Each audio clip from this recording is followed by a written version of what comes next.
ওকে, আমি আবার বলতেছি। Bob Sample open the campus laundromat on September 1, 2010 during the first month of the operation the following transaction occurred. Okay, Bob Sample একটা laundry business শুরু করেছে, এটা হলো সেপ্টেম্বর 1 তারিখে। তো ওই মাসে তাদের কিছু ট্রানজাকশন ঘটেছিল। সেই ট্রানজাকশন গুলো কি দেখেন। September 1, Bob invested $20,000 cash in the business. Bob কি করেছে, আপনার 20,000 ক্যাশ নিয়ে বিজনেস স্টার্ট করেছে। বলেন তো এটা ইকুয়েশন ইফেক্টটা কি হবে, কেউ কি বলতে পারবেন? এটা কিসের জন্য? ক্যাপিটালে গিয়ে 20,000 জমা হবে। অ্যাসেট বাড়বে। জি স্যার, ক্যাপিটালে 20,000 বাড়বে। Right, very good. তাহলে আমার এক পাশে অ্যাসেট বাড়তেছে, অ্যাসেট মানে ক্যাশের নিচে আমরা অ্যাসেটের নিচে ক্যাশ লিখে এটা অ্যাসেট বাড়িয়ে দিচ্ছি। এট দ্য সেম টাইম আমাদের ওনার সিকিউরিটিতে ক্যাপিটাল বাড়ছে, দ্যাট মিন্স ওনার সিকিউরিটি বাড়তেছে। This is the basic accounting equation. এখন আমরা যেটা করব সেটার এখন এটা জার্নাল করব, ডেবিট ক্রেডিট অ্যানালাইসিস করব। সো বলেন তো এখানে ডেবিট কি হতে পারে? এটা যেহেতু বাড়তেছে সেহেতু আমার হচ্ছে ডেবিট হওয়ার কথা। অ্যাসেট বাড়তেছে, অ্যাসেট বাড়লে ডেবিট হয়। হ্যাঁ, তাহলে তাহলে আমাদের ক্যাশ, হ্যাঁ তাহলে আমাদের ক্যাশ বাড়তেছে, তাহলে ক্যাশ ডেবিট হবে। আর ক্রেডিট কি হবে? ক্যাপিটাল হবে ক্রেডিট, রাইট। কারণ আমরা জানি ক্যাপিটাল বাড়লে ক্রেডিট হয়, অ্যাসেট বাড়লে ডেবিট হয়, আর ক্যাপিটাল বাড়লে ক্রেডিট হয়। তো এখানে অ্যাসেট বা ক্যাশ ডেবিট হবে, আর ক্রেডিট কি হবে? Capital account. বুঝতে পারছেন সবাই? জি স্যার। ওকে, এখন দেখেন এটা আপনারা কিভাবে সলিউশন করবেন। আপনাদের প্রথমে কি করতে হবে, একটা 5 কলামে একটা স্ট্রাকচার করতে হবে। প্রথম কলামে আপনাদের ডেট থাকবে, দ্বিতীয় কলামে আপনার অ্যাকাউন্টস টাইটেল এন্ড এক্সপ্লানেশন থাকবে, মানে এখানে একটা টাইটেল এবং আমরা ব্যাখ্যা দিব, প্লাস এখানে একটা ঘর থাকবে সেটা রেফারেন্স। যদিও রেফারেন্সটা আমাদের এই ইতে কাজে লাগবে না, আমাদের এটা প্র্যাকটিক্যাল যখন আমরা বিজনেস করি তখন কাজে লাগে। আপাতত এটা খালি থাকবে। আর ডেবিটের ঘরে টাকা, ডেবিটের একটা ঘর থাকবে, এখানে টাকা লিখবো আমরা ডেবিটের টাকাটা, আর একটা টাকা থাকবে ক্রেডিটের ঘর, এখানে আমরা ক্রেডিটের টাকাটা লিখবো। সো আপনাদের কি করতে হবে, প্রথমে আপনার 5 কলামের একটা স্ট্রাকচার তৈরি করে ফেলতে হবে, যেখানে আপনার date, accounts title, reference, debit এবং ক্রেডিট, এই 5টা কলাম থাকবে। তো ডেটে আমরা কি লিখবো, প্রথমে আমরা তারিখটা লিখে দিব। তো ওখানে তারিখ ছিল আপনার কত, সেপ্টেম্বর 1, 2010 এ, এটা সেপ্টেম্বর 1 এ 2010 সেপ্টেম্বর 1 এর ট্রানজাকশনটা। সো আমরা ডেটে লিখে ফেললাম 2010 সেপ্টেম্বর 1। এখন এখানে অ্যাকাউন্টস টাইটেলস এন্ড এক্সপ্লানেশন আমরা লিখবো যে দুইটা ডেবিট এবং ক্রেডিট, সেই দুইটা অ্যাকাউন্ট। সো প্রথমে আমরা কি জানি, অ্যাসেট বাড়লে ডেবিট হয়, সেজন্য আমরা ক্যাশকে ডেবিট করলাম কত টাকা, 20,000 টাকা। আর আমরা কি করলাম, ক্রেডিট করলাম capital, Bob sample capital credit 20,000 টাকা। সো এখানে আমরা কিছু এক্সপ্লানেশন দিয়ে দিচ্ছি কি, owners investment of cash in business. Okay, আপনাদের এই যে এক্সপ্লানেশন যেটা আছে এটা না দিলেও হবে, কারণ আমাদের পরীক্ষা তো সময় পাবো না। দ্যাটস ওয়াই আপনারা শুধু ডেবিট আর ক্রেডিটের অ্যাকাউন্টটা লিখবেন, শুধু লিখবেন ক্যাশ, ডেবিটের টাকা ঘরে লিখবেন।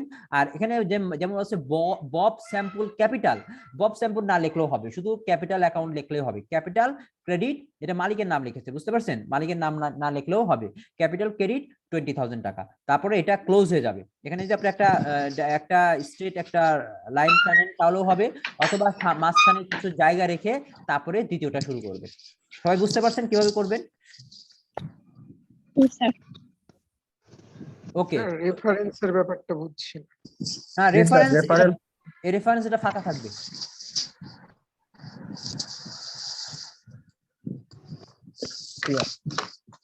রেফারেন্স এটা কিছু থাকবে না, আপনার রেফারেন্স ঘর না দিলেও হবে। তাহলে আপনাদের 4টা ঘর হবে, date, account title, debit, credit. কারণ রেফারেন্সটা আমি তো বললাম এটা আমাদের যখন রিয়েল বিজনেস হয় তখন ভাউচার নাম্বারটা লিখতে হয়, কারণ আমাদের তো এখানে ভাউচার নেই, তো আমরা এখানে রেফারেন্স লিখবো না। বুঝতে পারছেন?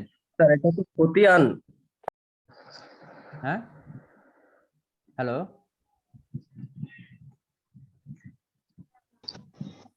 হ্যালো,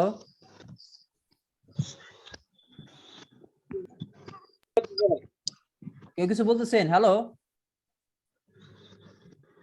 না স্যার বলেন। ওকে, নেক্সট ট্রানজাকশন দেখেন, September 2, the company paid $1,000 cash for store rent for September. তাহলে কি হলো, সেপ্টেম্বর মাসের 2 তারিখে তারা কি করলো, the company paid 1000 cash for store rent. So store রেন্টের জন্য 1000 ক্যাশ পেইড করে দিয়েছে, মানে যে দোকান লন্ড্রি ক্যাশ কমবে আর এক্সপেন্সে হচ্ছে 1000 হবে।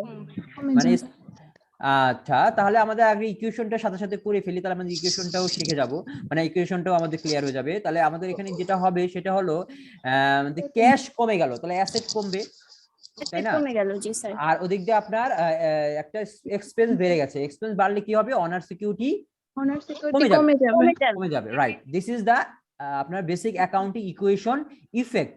এখন যদি আমরা ডেবিট ক্রেডিট অ্যানালাইসিস করি বা জার্নালে এন্ট্রি দেই, তখন কি হবে, আমাদের যেহেতু আমরা জানি খরচ বাড়লে ডেবিট হয়, তাহলে স্টোর রেন্ট একটা খরচ, তাহলে আমাদের এটা ডেবিট হবে।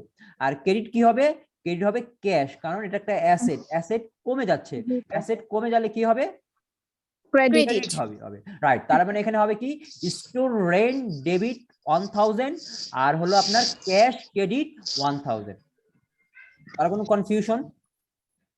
No sir.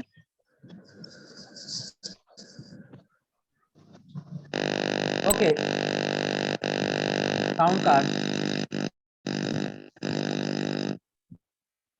ওকে, সবাই আপনাদের অ্যাটেন্ডেন্স, আজকের যে অ্যাটেন্ডেন্স, সেই অ্যাটেন্ডেন্সটা সবাই আজকের যে গুগল লিংক আছে, সরি হ্যাঁ, আজকে যে জুমের লিংক আছে গুগল ক্লাসরুমে, সেই লিংকে কমেন্টসে আইডিটা দিয়ে দিবেন।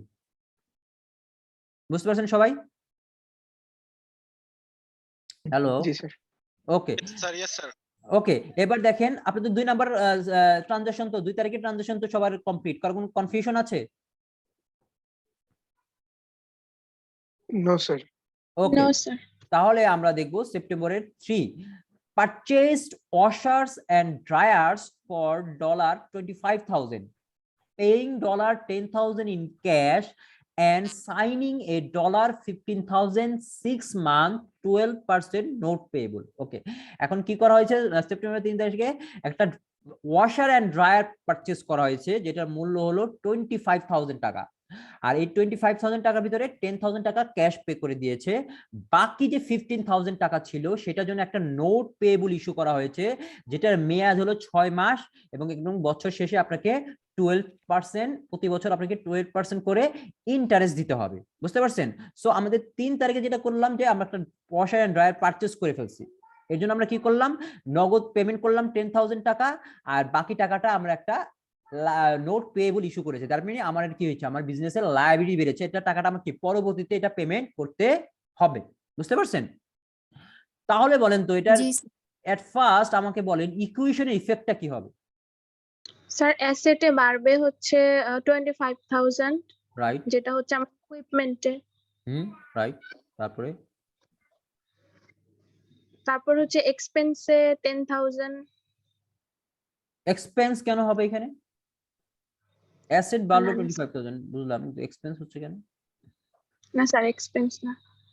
স্যার এখানে লায়াবিলিটিস এ হবে না? লাইবিলিটিস হবে, হ্যাঁ রাইট, লাইবিলিটিস হবে 15,000 টাকা, কারণ লাইবিলিটিস বাড়তেছে। হ্যাঁ, আর কি হবে? আর হলো আপনার পে করা লাগবে স্যার। হ্যাঁ, পে করে পে করা লাগবে হলো 15,000 টাকা, যেটা পরবর্তীতে টাকাটা পেমেন্ট করবে, এটা লায়াবিলিটি হবে। আর যে 10,000 টাকা পে করে দিবেন, তাহলে আমার ক্যাশ কমবে, ক্যাশ থেকে কমবে, রাইট, ক্যাশ থেকে কমবে, ক্যাশ কমে যাবে, তাহলে ক্যাশ কমে যাবে 10,000 টাকা, মানে অ্যাসেট কমবে 10,000 টাকা, আর হলো আপনার লায়াবিলিটিস বাড়বে হলো 15,000 টাকা, আর একটা নতুন অ্যাসেট আপনাদের বাড়তেছে, সেটা হলো 25,000 টাকা, তাই না? জি sir. So this is the effect of accounting equation. এখন আমরা এটা কি করব, জার্নাল এন্ট্রিতে এন্ট্রি দিব। জার্নাল এন্ট্রিতে কি হবে বলেন তো, আমাদের ডেবিট কি হবে, যেটা বাড়বে মানে 25,000, ওইটার জন্য তার হবে হচ্ছে ডেবিট, রাইট রাইট, আর 10,000 কমবে, ওইটার জন্য হবে 10,000 ক্রেডিট, আর লায়াবিলিটিস এর জন্য হবে credit 15,000। Very good, very good. So এখন এখানে আমাদের বিজনেস একটা অ্যাসেট বাড়লো, সেই অ্যাসেটের নাম হলো ওয়াশার এন্ড ড্রায়ার। আপনি ওয়াশার এন্ড ড্রায়ার ডেবিট দিলেও কোনো সমস্যা নয়, অথবা দিতে পারেন আপনার ইকুইপমেন্ট। বুঝা গেছে? ইকুইপমেন্ট ডেবিট 25,000 টাকা, এটা হলো অ্যাসেট বাড়তেছে, এই জন্য আমরা ডেবিট করব। আর লিখবো হলো ক্যাশ ক্রেডিট, লিখবো 10,000 টাকা ক্রেডিট পাশে ঘরে, আর কি লিখবো, নোটস পেয়েবল লিখবো আপনার 15,000 টাকা ক্রেডিট পাশে। বুঝতে পারছেন সবাই? দেখেন আমরা সলিউশনটা যাই। এখানে লেখছে লন্ড্রি ইকুইপমেন্ট, আপনি ওয়াশ অ্যান্ড ড্রায়ার ডেবিট নিলেও কোনো সমস্যা নাই, অথবা আপনি যদি লন্ড্রি ইকুইপমেন্ট দেন, এটা তো একটা ইকুইপমেন্ট, এই জন্য লিখেছে ইকুইপমেন্ট। লন্ড্রি ইকুইপমেন্ট ডেবিট কত 25,000 টাকা, ক্যাশ ক্রেডিট 10,000 টাকা, আর নোটস পেয়েবল কত 15,000 টাকা। তাহলে আমরা কি পেলাম, লন্ড্রি ইকুইপমেন্ট হলো 15,000 টাকা, এটা আমার ডেবিট হচ্ছে কারণ আমার অ্যাসেট বাড়তেছে, অ্যাসেট বাড়লে ডেবিট হয়। ক্যাশ ক্রেডিট হলো 10,000 টাকা কারণ আমার ক্যাশ কমে যাচ্ছে, মানে অ্যাসেট কমে যাচ্ছে, অ্যাসেট কমে গেলে ক্রেডিট হয়। আর নোটস পেয়েবল হলো একটা লায়াবিলিটি, আমাদের বাড়তেছে, এই টাকাটা আমাদের পরবর্তী পেমেন্ট করতে হবে, এই জন্য এটা আমাদের ক্রেডিট 15,000 টাকা। দেখেন ডেবিট, তাহলে আমাদের কি ডেবিটে গেল 25,000 টাকা, 25,000 টাকা, আর ক্রেডিটে দুইটা মিলে 25,000 টাকা। সবসময় ডেবিট এবং ক্রেডিট এক হবে। এটা আপনার ক্রেডিট দুইটা অ্যামাউন্ট থাকতে পারে বা ডেবিটও দুইটা অ্যামাউন্ট থাকতে পারে, এটাকে বলা হয় কম্পাউন্ড এন্ট্রি। এর আগে আমরা এই লাস্ট ক্লাসে বলেছি না, simple entry and compound entry. যখন এই যে একটা ডেবিট একটা ক্রেডিট, সেটাকে বলা হয় সিম্পল এন্ট্রি। আর যখন একটা ডেবিট দুইটা ক্রেডিট বা দুইটা ডেবিট একটা ক্রেডিট এরকম হবে, তখন এটাকে বলা হয় কম্পাউন্ড এন্ট্রি। বুঝতে পারছেন? জি স্যার। কার কোনো কনফিউশন আছে এখানে? না স্যার।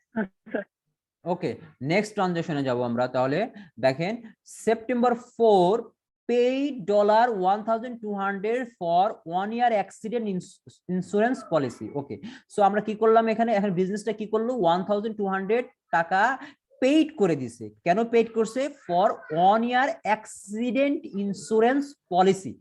একটা ইন্স্যুরেন্স পলিসি নেওয়া হয়েছে যেটার মেয়াদ হলো 1 year, 1 বছর, আর এই জন্য পেমেন্ট করা হয়েছে কত, 1,200। বলেন তো ইকুয়েশন ইফেক্টটা কি হবে এখানে? ক্যাশ থেকে হচ্ছে 1200 কমে যাবে। ক্যাশ থেকে কমবে আর এক্সপেন্স হবে স্যার 1200। লায়াবিলিটিসে লায়াবিলিটি কমে যাবে। ওনার লায়াবিলিটিস ডেবিট হবে। স্যার লায়াবিলিটিস না, ওনার সিকিউরিটি কমবে আর এখান থেকে হচ্ছে অ্যাসেট থেকে মানে ক্যাশ থেকে কমে যাবে। আর কে কিছু বলবেন?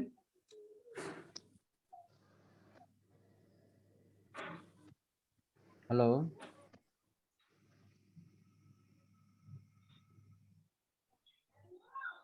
ওকে, এখন স্যার দেখেন, হ্যাঁ বলেন। পলিসি ডেবিট হবে আর হচ্ছে cash credit. Cash credit insurance policy debit. জি স্যার।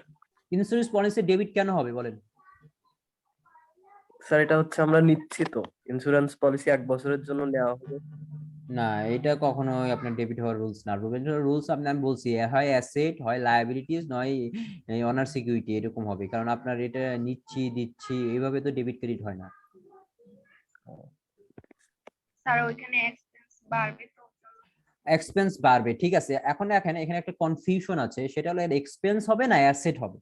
এটা আসলে অ্যাসেট হবে, কারণ হলো এই যে 1,200 টাকার যে ইন্স্যুরেন্স পলিসিটা নিয়েছে, সে আগামী 1 বছর এই ইন্স্যুরেন্স থেকে বেনিফিট পাবে। বুঝতে পারছেন? সেই জন্য, আর এটা আপনার অগ্রিম দিয়ে দিছে, এটা কি করেছে, খরচটা আপনার অগ্রিম দিয়ে দিছে। এই খরচটা আপনার কি করেছে, অগ্রিম দিয়েছে, যেটার সুবিধা সে 1 বছর যাবত পাবে। মানে এই যে 4 তারিখে, সেপ্টেম্বরের 4 তারিখে নিয়েছে, যেহেতু সেপ্টেম্বরের 4 তারিখে নিয়েছে, আগামী বছরের 4 তারিখ পর্যন্ত এটার মেয়াদ থাকবে। বুঝতে পারছেন? যখন একটা জিনিস দিয়ে আমি প্রবল ফিউচার ইকোনমিক বেনিফিট পাবো, সেটা আমার এক্সপেন্স হবে না। আচ্ছা, অ্যাসেট আর এক্সপেন্সের মধ্যে মূল পার্থক্যটাই আপনি বুঝতে হবে, যে অ্যাসেট হলো আপনার যেটা ভবিষ্যতে সুবিধাটা পাবো, আর এক্সপেন্স হলো সুবিধাটা পেয়ে গেছি, এই জন্য এর এগেইনস্টে আমাকে এখন পেমেন্ট করা হচ্ছে। বুঝতে পারছেন? এখন আপনার যখন এক্সপেন্সটাকে, আমি যদি এক্সপেন্স অ্যাসেটের যদি বলি, যখন অ্যাসেটটা এক্সপায়ার হয়ে যায় বা নিঃশেষ হয়ে যায় বা এটার মেয়াদ উত্তীর্ণ হয়ে যায়, তখন এটা এক্সপেন্সে পরিণত হয়। যেমন এটা যে 1 বছর জন্য নিয়েছেন, 1 বছর পরে এটা এক্সপেন্স হয়ে যাবে, বাট এখন এটা অ্যাসেট। 1 মাস পরে এটা 1 মাসের একটা এক্সপেন্স হবে, বাকি আরো 11 মাস এটা আমি সুবিধা পাবো। আবার 2 মাস পরে আমি এটার 2 মাস পরে আরো 10 মাস সুবিধা পাবো। সেই জন্য এটাকে আমরা কি বলবো, অ্যাসেট। আর এটা অ্যাসেটের নাম হলো প্রিপেইড ইন্স্যুরেন্স। অ্যাসেটের নামটা কি হবে?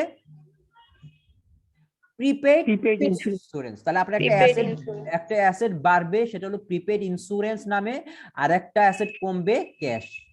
বুঝতে পারছেন সবাই? জি স্যার। ওকে, দেখেন এটা আমরা দেখি, প্রিপেড ইন্স্যুরেন্স ডেবিট হলো 1,200 আর ক্যাশ ক্রেডিট হলো 1,200। আর এই যে প্রিপেড ইন্স্যুরেন্স ডেবিট হয়েছে, এটা অ্যাসেট হিসেবে ডেবিট হয়েছে, মানে অ্যাসেট বাড়ছে, এজন্য। এখানে ক্যাশ ক্রেডিট হয়েছে কারণ হলো ক্যাশ বা অ্যাসেট কমে গেছে। বুঝতে পারছেন 4 তারিখের এটা? জি স্যার। কারো কোনো কনফিউশন আছে? স্যার এটা মানে এই যে প্রিপেইড ইন্স্যুরেন্সটা কাইন্ড অফ আমি ইকুইপমেন্টের মতো ধরতে পারি, আমি ইকুইপমেন্টটা কিনে সেটা বিজনেসের কাজে লাগাইতে, সেজন্য সেটা আমার অ্যাসেট হয়ে গেছে। রাইট রাইট তার মানে ইন্স্যুরেন্সটাও আমার বিজনেসের কাজে লাগতেছে, দ্যাটস ওয়াই আমার হচ্ছে এটা এক্সপেন্স না হয় অ্যাসেটে যোগ হচ্ছে। রাইট রাইট মানে এটা আপনি ভবিষ্যতে এটার মাধ্যমে আপনি কি পাবেন, বেনিফিট পাবেন, আর বিজনেসে বেনিফিট পাবেন। হ্যাঁ, এটা হলো অ্যাসেটের আপনার ডেফিনিশন। বুঝতে পারছেন সবাই? জি স্যার। এখন এখানে যে কে বুঝতেছে না এটাই তো বোঝা তো মুশকিল। এখন অনেকে 2-3 জনে আপনারা কমেন্ট করেন, বাকিরা সবাই চুপচাপ মানে শুনে নাকি আদৌ কানেক্টেড আছে নাকি বোঝাই যায় না। এখন এখানে তো আমি কিভাবে বুঝবো সবাই বুঝতেছে কিনা? যদি কেউ যদি না বুঝেন প্লিজ একটু আপনার হ্যান্ড রেজ করতে পারেন, অথবা আপনারা করতে পারেন, আপনারা কোশ্চেন বলতে পারেন সঙ্গে সঙ্গে। বুঝতে পারছেন? স্যার সবাই যদি কথা বলে তো স্যার বেশ নয়েজ হয়ে যাবো স্যার, এজন্য কথা বলে না। ওকে ওকে নো মানে মানে তার মানে বুঝে নিতে হবে আপনারা বুঝতেছেন, এই তো? জি জি sir. Sir. Okay okay thank you. Okay আপনি মাঝে মাঝে ডাকবেন, স্যার বুঝবেন স্যার কেউ আছে নাকি না। কি মাঝে মাঝে ডাকবো? ওকে ওকে মানে নাম ধরে ডাকার কথা বলতেছে। আচ্ছা আচ্ছা ঠিক আছে। এখন দেখেন সেপ্টেম্বর 10 এখানে কি বলছে, received a bill from the Daily News for advertising the opening of the laundromat $200। মানে এই লন্ড্রি ওপেনিং করতেছে, তো এই জন্য সে একটা নিউজ পেপারে অ্যাড দিছে তার ইয়ে সম্বন্ধে, তার ওই লন্ড্রি সম্বন্ধে নিউজ পেপার একটা অ্যাড দিছে, এর এগেনস্টে কি একটা বিল রিসিভ করছে। টাকা পেমেন্ট করছে এটা কিন্তু নাই, বলছে বিল রিসিভ করছে। বুঝতে পারছেন? কি রিসিভ করছে? বিল ফ্রম দ্য ডেইলি নিউজ। কিসের জন্য? ফর অ্যাডভার্টাইজিং, মানে বিজ্ঞাপনের জন্য। কত টাকা? 200। বলেন তো এটা কি হবে? স্যার এটা অ্যাসেটে $200 যোগ হবে, যে অ্যাকাউন্ট পারবে। কি বললেন? কি 200 টাকা কিসে যোগ হবে? স্যার অ্যাকাউন্ট স্যার এক্সপেন্সেস, হবে না। অ্যাকাউন্টস রিসিভেবল হবে। স্যার এক্সপেন্সেস না স্যার? হ্যাঁ এক্সপেন্স হয়েছে, রাইট। অ্যাডভার্টাইজিং মানে একটা খরচ হয়ে গেছে 200, তাহলে জি, এক্সপেন্স স্যার। বাড়লে কি হবে? ডেবিট হবে। আর ক্রেডিট কি হবে বলেন তো?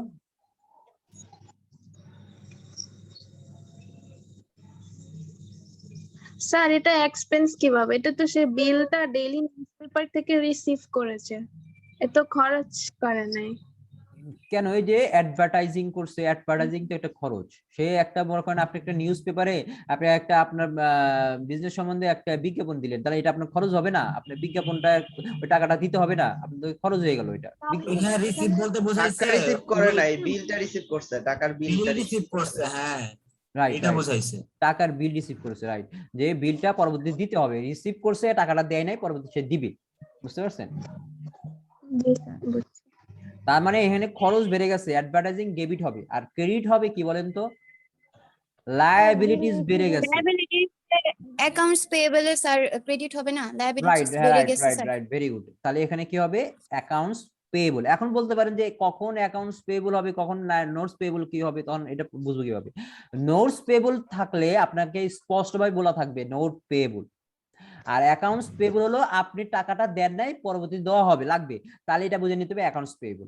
নোটস পেয়েবল এর ক্ষেত্রে সঙ্গে সঙ্গে বলে দিবে এটা নোটস পেয়েবল, এবং এটার লেখা থাকবে, এটার পার্সেন্টেজ লেখা থাকবে, কত মাসের জন্য এটা লেখা থাকবে। কিন্তু অ্যাকাউন্টস পেয়েবল এর ক্ষেত্রে এটা আপনি বুঝে নিতে হবে যে ধারে হয়েছে, যেহেতু সে টাকাটা পেমেন্ট করতে হবে, তাহলে আপনার চলে যাবে কোথায়? অ্যাকাউন্টস পেয়েবলে। এটাও লায়াবিলিটি, ওইটাও লায়াবিলিটি। বুঝতে পারছেন সবাই? জি স্যার। ওকে দেখেন দেখেন আমরা দেখি এখানে দেখেন অ্যাডভার্টাইজিং এক্সপেন্স নামে ডেবিট করেছে 200 টাকা এখানে, আর অ্যাকাউন্টস পেয়েবল ক্রেডিট করেছে 200 টাকা। মানে আপনার লায়াবিলিটিস বাড়লো এজন্য ক্রেডিট, আর খরচ বেড়েছে এজন্য এটা ডেবিট। বুঝতে পারছেন সবাই? জি স্যার। ওকে নেক্সট দেখেন, নেক্সট কত? সেপ্টেম্বরের 20 তারিখ 20। Bob withdraw $700 cash for personal use. Okay এটা কি হলো? ব্যক্তিগত প্রয়োজনে বব মানে হলো মালিক, যিনি ওনার, কি করলো? উইথড্র করেছে 700 ক্যাশ। বলেন তো কি হবে? এটার ইকুয়েশন ইফেক্টটা কি হবে? স্যার ক্যাশও কমবে, ইকুইটিও কমবে, উইথড্র করেছে। রাইট, ক্যাশ কমবে। আর ডেবিট ক্রেডিট কি হবে? ক্যাশ ডেবিট হবে। Cash sir debit sir cash কমতেছে তো স্যার। ক্যাশ Credit ক্রেডিট হবে স্যার। ক্যাশ ক্রেডিট হবে, তার মানে আমার অ্যাসেট আর কমতেছে, স্যার হচ্ছে উইথড্র এর জন্য ডেবিট হবে, যেটা মানে উইথড্র করেছে। ড্রয়িংস অ্যাকাউন্ট ডেবিট হবে, Drawing রাইট? যেটা। Drawing, right. আমরা জানি কি খরচ উত্তোলন বাড়লে ডেবিট হয়, এখানে বিজনেস উত্তোলন মানে উত্তোলন করা মানে উত্তোলন বেড়ে গেছে, বুঝছেন? উত্তোলন ইনক্রিজ করতেছে, তাহলে উত্তোলন বাড়লে কি হবে? ডেবিট। আর ক্যাশ বা অ্যাসেট কমতেছে, যেটা ক্রেডিট হবে। দেখেন কি আছেন, Bob sample drawing, Bob sample নাম লিখলেও হবে, মালিকের নাম না লিখতে হবে। লিখবেন ড্রয়িং ডেবিট 700, ক্যাশ ক্রেডিট 700। বুঝতে পারছেন?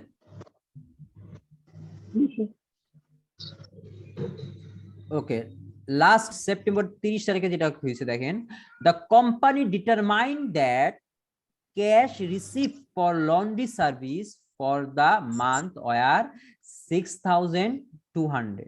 তার মানে কোম্পানি কি নির্ধারণ করেছে? ডিটারমাইন দ্যাট, কোম্পানিটা নির্ধারণ করলো যে ক্যাশ রিসিভ, নগদ রিসিভড হয়েছে, মানে নগদ ওরা গ্রহণ করেছে কত টাকা? ফর লন্ড্রি সার্ভিস, কিসের জন্য? For laundry service for the month were 6200। মানে হলো মাস শেষে দেখা গেল তার কাছে 6200 টাকা নগদ রিসিভ, মানে নগদ আছে। কিসে পারপাজে? কারণ সে লন্ড্রি সার্ভিস প্রোভাইড করেছে, কারণ তার বিজনেসটাই হলো লন্ড্রি সার্ভিস দেওয়া। তো লন্ড্রি সার্ভিস দিয়ে সে 6200 টাকা কি করছে? রিসিভ করেছে। বলেন তো এটা কি হচ্ছে? ক্যাশ হচ্ছে রেভিনিউ হচ্ছে অনার সিকিউরিটি বেড়ে যাবে, অনার সিকিউরিটি বেড়ে যাবে, রাইট? তাহলে ডেবিট ক্রেডিট কি হবে আমাদের? ক্যাশ যেহেতু রিসিভ করেছে, অ্যাসেট বাড়তেছে, ক্যাশ ডেবিট। আর ক্রেডিট কি হবে? রেভিনিউর জন্য হবে ক্রেডিট। রাইট, তার মানে হবে সার্ভিস রেভিনিউ ক্রেডিট 6200। ক্যাশ হচ্ছে ডেবিট। হ্যাঁ, রাইট, ক্যাশ ডেবিট 6200 আর হলো service revenue credit 6200। Okay, this is the our journal entries. বুঝতে পারছেন? এইভাবেই আমরা জার্নালটা করে থাকি। এখন এখনো যদি কারো কোনো কনফিউশন থাকে কোনো ব্যাপারে, তাহলে প্লিজ আপনার raise your hand and ask question.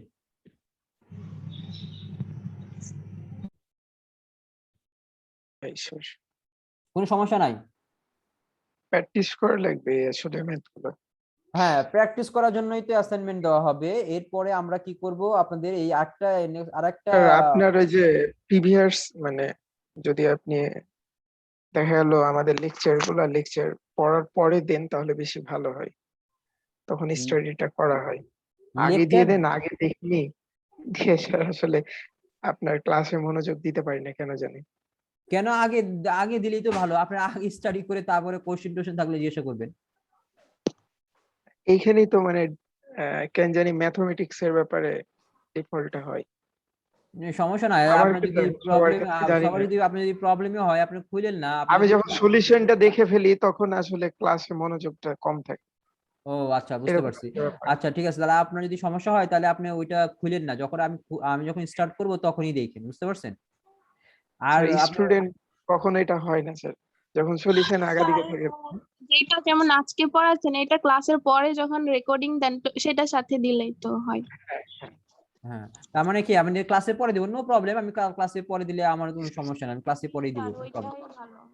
ওকে ওকে, এখন যেটা হলো আমাদের জার্নাল এন্ট্রি করা শেষ। আমরা বলছিলাম যে এই চ্যাপ্টারে আমরা 3টা স্টেপ করব। অ্যাকাউন্টিং রেকর্ডিং প্রসেসের 3টা চ্যাপ্টার আছে এখানে, 3টা স্টেপ আছে, সরি 3টা চ্যাপ্টার না, 3টা স্টেপ। একটা হলো জার্নাল, একটা হলো লেজার, একটা হলো ট্রায়াল ব্যালেন্স।